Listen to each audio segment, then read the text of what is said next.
నేను ఒక variety curry చేస్తున్నాను. మాంసం ఫ్రెండ్స్, చికెన్ పచ్చెనపప్పు బంగాళదుంప ఇగురు చేస్తున్నాను ఫ్రెండ్స్. ఇది చికెన్ పావు కేజీ, కొద్దిగా పచ్చెనపప్పు నానబెట్టాను, 2 బంగాళదుంపలు వేస్తాను ఫ్రెండ్స్. కర్రీ అయితే అమోఘంగా ఉండిద్ది. ఇదిగోండి, నేనేమో కుక్కర్లో వేసుకున్నాం. 3 విజిల్స్ వస్తే పచ్చెనపప్పు కూడా ఉడికిపోయిద్ది, బంగాళదుంప కూడా ఉడికిపోయింది, చికెన్ కూడా ఉడికిపోయింది. కర్రీ అయితే మాత్రం టేస్ట్ ఎదిరిపోయింది ఫ్రెండ్స్, ట్రై చేయండి. ఇందులోకి 2 స్పూన్స్ ఆయిల్ వేసుకుందాం. ఒక మీడియం సైజ్ ఉల్లిపాయ,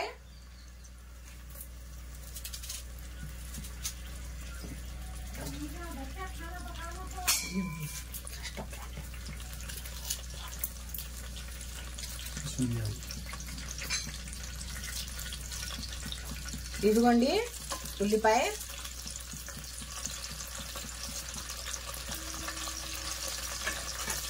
ఒక మీడియం సైజ్ వేసుకోండి, చాలు, సరిపోయిద్ది.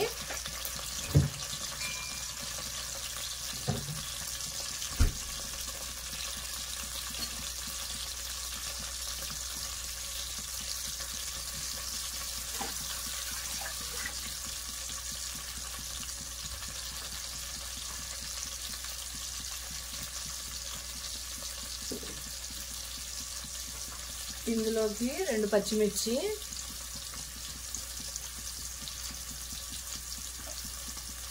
ఇదిగోండి చాలు ఉల్లిపాయ, ఒక మీడియం సైజ్. ఇదిగోండి 2 పచ్చిమిర్చి, కొద్దిగా ఉప్పు వేసుకోండి. సాల్ట్ వేసుకుంటే తొందరగా ఉల్లిపాయ అనేది మగ్గిద్ది, మనకి తొందరగా అయిపోయింది ఫ్రెండ్స్.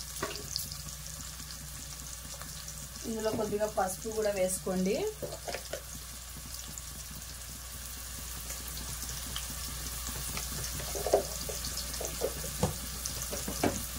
ఇది ఒకసారి బాగా కలపండి.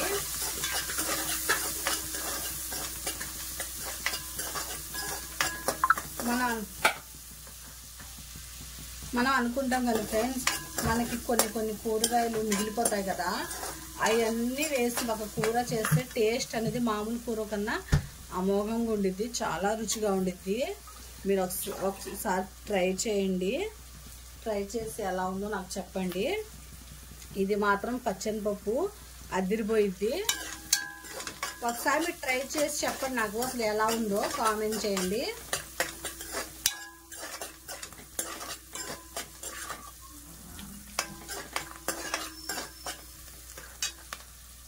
ఇదిగోండి, ఇప్పుడు ఉల్లిపాయ మగ్గిపోయింది కదా, ఇందులోకి కొద్దిగా మసాలా వేసుకున్నాం. మసాలా ఎక్కువ పట్టదు, కొద్దిగా పట్టిద్ది. ఇదిగోండి చాలు. మసాలా ఎక్కువ, కూరగాయల్లోకి మసాలా ఎక్కువ బాగోదు, టేస్ట్ మారిపోయింది. ఇందులోకి బంగాళదుంపలు, చికెన్,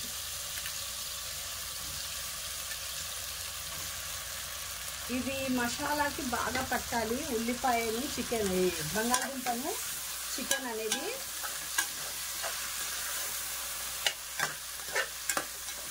బాగా కలపండి. ఇది కాస్త మగ్గిన తర్వాత అప్పుడు మనం పచ్చెనపప్పు వేద్దాం. 3 విజిల్స్ వస్తే చాలు ఫ్రెండ్స్, కూర అనేది అయిపోయింది, తొందరగా అయిపోయింది.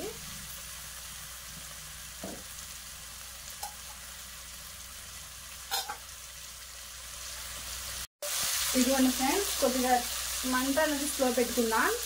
ఒకసారి బాగా కలపండి. కలిపి ఇప్పుడు పచ్చెనపప్పు వేసేద్దాం.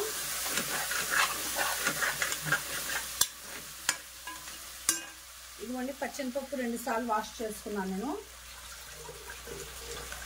ఉట్టి పచ్చెనపప్పు కొబ్బరి కర్రీ కూడా బాగుండేది ఫ్రెండ్స్, అది కూడా నేను మీకు ఒకసారి చూపిస్తాను. పచ్చెనపప్పుతో కొబ్బరి వేసి కర్రీ చేస్తారు, టేస్ట్ చాలా బాగుండిద్ది. నేను ఒకసారి చేసి చూపిస్తాను మీకు నేను మంచి వెరైటీస్ చేసి చూపిస్తాను ఫ్రెండ్స్. సబ్స్క్రైబ్ అనేది చేసుకోండి. ఇదిగోండి ఫ్రెండ్స్, ఇది ఒక కాసేపు పచ్చెనపప్పు అనేది మనకు మసాలాలో కొద్దిగా ఫ్రై అవ్వాలి. మసాలా పచ్చెనపప్పు పీల్చుకోవాలి, అప్పుడు బాగుంటుంది.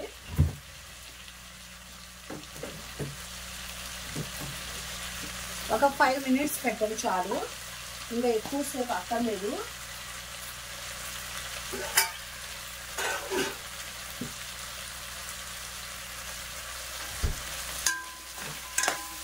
ఇదిగోండి, ఇప్పుడు చాలు.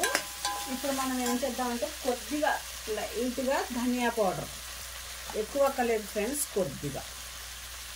ఇదిగోండి కొద్దిగా ధనియా పౌడర్. ఇప్పుడు కొద్దిగా కారం, రుచికి సరిపడా కారం. కారం నేను కొద్దిగా ఎక్కువే తింటాను ఫ్రెండ్స్, ఎందుకంటే పిల్లలకి కొద్దిగా కారంగా పెడితేనే బాగుంటుంది.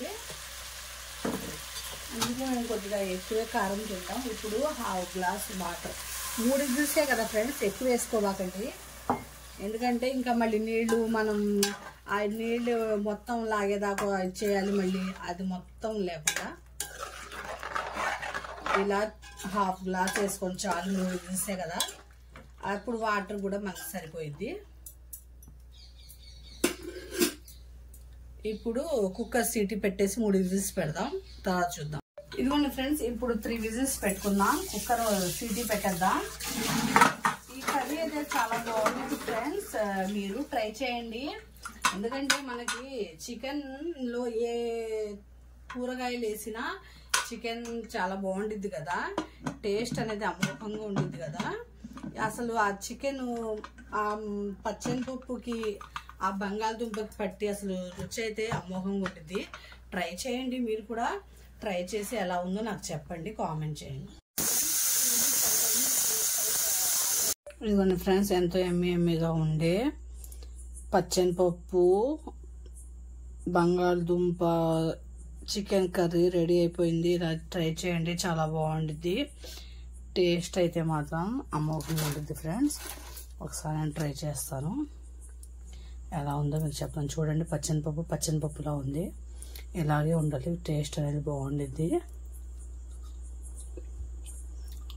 సూపర్గా ఉంది ఫ్రెండ్, ట్రై చేయండి మీరు కూడా.